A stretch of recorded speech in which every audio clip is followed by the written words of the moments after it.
মৰমৰ ছাত্ৰ ছাত্ৰীসকল, আজি মই আগবঢ়াইছোঁ ক্লাছ 10ৰ মৰিগাঁও ডিষ্ট্ৰিক্টৰ প্ৰি ফাইনেল এক্সামিনেশ্যন 2024 বৰ্ষৰ ইলেক্টিভ ছাবজেক্ট জিঅ'গ্ৰাফী অৰ্থাৎ ভূগোলৰ প্ৰশ্ন কাকতখন। ইয়াত থকা MCQখিনি সমাধান কৰা হৈছে আৰু লগতে 10টা 1 নম্বৰীয়া very short answer type question আছে, সেইখিনিও সমাধান কৰা হৈছে। গতিকে ভিডিঅ'টো প্ৰথমৰ পৰা শেষলৈকে চাবা। আৰু যদি প্ৰথমবাৰৰ বাবে চেনেললৈ আহিছে তেন্তে চেনেলটো ছাবস্ক্ৰাইব কৰি লোৱা। যিসকল মৰিগাঁও ডিষ্ট্ৰিক্টৰ আছে সেইসকলে চেক কৰি যোৱা তোমালোকৰ কিমানটা শুদ্ধ হৈছে আৰু তোমালোকৰ মেট্ৰিক ফাইনেলৰ কাৰণে উপকৃত হ'বা এই ভিডিঅ'টোৰ পৰা। অসমৰ যিকোনো প্ৰান্তৰ পৰা যদি তোমালোকে ভিডিঅ'টো চাইছা, যি প্ৰান্তৰ পৰাই চাইছা নিশ্চিতভাৱে উপকৃত হ'ব পাৰিবা। তো প্ৰথমতে চোৱা 1 নম্বৰত আছে শুদ্ধ উত্তৰ বাছি উলিয়াব লাগে, মাৰ্ক আছে 10। প্ৰথমতে চোৱা মৰু অঞ্চলত ভূমিদৃশ্যৰ উল্লেখযোগ্য উপাদান। অপশ্যনসমূহ হৈছে মৰু উদ্যান, বালিয়াৰী, ইনচেলবাৰ্গ আৰু ইয়াৰডাং। শুদ্ধ উত্তৰটো হৈছে বালিয়াৰী। তাৰপিছত উত্তৰ আমেৰিকাৰ আলাস্কাত পোৱা হিমবাহ হৈছে গিৰিপথ হিমবাহ। তাৰপিছত কুৱেশ্যন নম্বৰ চি, বল্গা হৰিণ পোৱা যায় মেৰু অঞ্চলত, অৰ্থাৎ যি অঞ্চলত বৰফ জমা হৈ থাকে মেৰু অঞ্চলত বল্গা হৰিণ পোৱা যায়।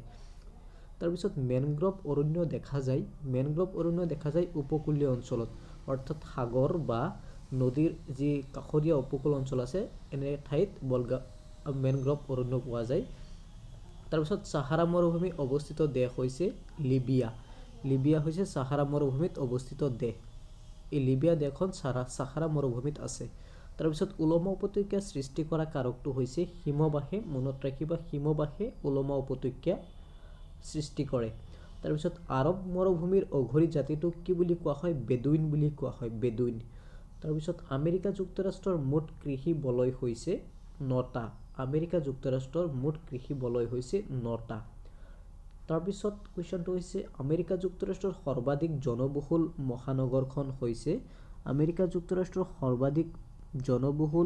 মহানগৰখন হৈছে নিউয়ৰ্ক। এইটো ৰখি গৈছিল। তাৰপিছত মৎস্য উৎপাদনত জাপানৰ স্থান পৃথিৱীৰ ভিতৰত প্ৰথম। তাৰপিছত কুৱেশ্যনটো হৈছে এটা শব্দত উত্তৰ লিখিব লাগে। হিমালয় পৰ্বতমালা কোনটো যুগত সৃষ্টি হৈছিল? টৰ্চিয়ৰী যুগত। আন্দামান নিকোবৰ দ্বীপপুঞ্জত মুঠ কিমানটা দ্বীপ আছে? 204খন। তাৰপিছত জাপানীসকলৰ পবিত্ৰ শৃংগটোৰ নাম কি? Mount Fuji. জাপানীসকলৰ পবিত্ৰ শৃংগটো হৈছে মাউণ্ট ফুজি। নেক্সট, এচিড বৰষুণৰ দ্বাৰা বেছিকৈ প্ৰভাৱিত হোৱা পৃথিৱীৰ এটা অঞ্চলৰ নাম ঔদ্যোগিক অঞ্চল। নেক্সট, আমেৰিকা যুক্তৰাষ্ট্ৰৰ কোনখন ৰাজ্যত ভূমধ্য সাগৰীয় জলবায়ু বিৰাজ কৰে? কেলিফৰ্ণিয়াটো হ'ব শুদ্ধ। তাৰপিছত দক্ষিণ আফ্ৰিকাৰ গাঁথনি অঞ্চলক কি নামেৰে জনাজাত? কেম্পাছ বুলি জনা যায় বা ছাভানা তৃণভূমি অঞ্চলত আছে। তাৰপিছত আমেৰিকা যুক্তৰাষ্ট্ৰৰ কোনটো কৃষি বলয়ত মাটি কঁঠাল প্ৰচুৰ পৰিমাণে হয়? ধান আৰু কুঁহিয়াৰ বলয়ত। নেক্সট কুৱেশ্যনটো, আফ্ৰিকা মহাদেশৰ সৰ্বোচ্চ জনসংখ্যাৰ দেশখন কি? নাইজেৰিয়া। তাৰপিছত এছিয়া মহাদেশৰ উপকূলৰ দৈৰ্ঘ্য কিমান? 58,000। সেউজগৃহ গেছৰ পৰিমাণ বায়ুমণ্ডলত থকা সকলো গেছৰ মুঠ পৰিমাণ কিমান শতাংশ? 0.1%, 1%। তাৰপিছত 3 নম্বৰত আছে 10টা 2 নম্বৰীয়া কুৱেশ্যন, বাৰু তোমালোকে চাই লোৱা ভালদৰে কোনবোৰ কুৱেশ্যন আহিছিল। এইবোৰ কুৱেশ্যন তোমালোকে ভালদৰে মেট্ৰিক ফাইনেলৰ কাৰণেও পঢ়ি থবা।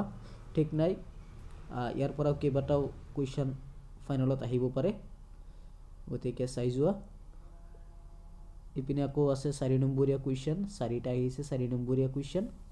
তাৰপিছত 5 নম্বৰীয়া কুৱেশ্যন আহিছে 2টা। 16 নম্বৰত আছে ভাৰতৰ মানচিত্ৰ অংকন কৰিব লাগে 3+1+1+1, অৰ্থাৎ 6 মাৰ্ক।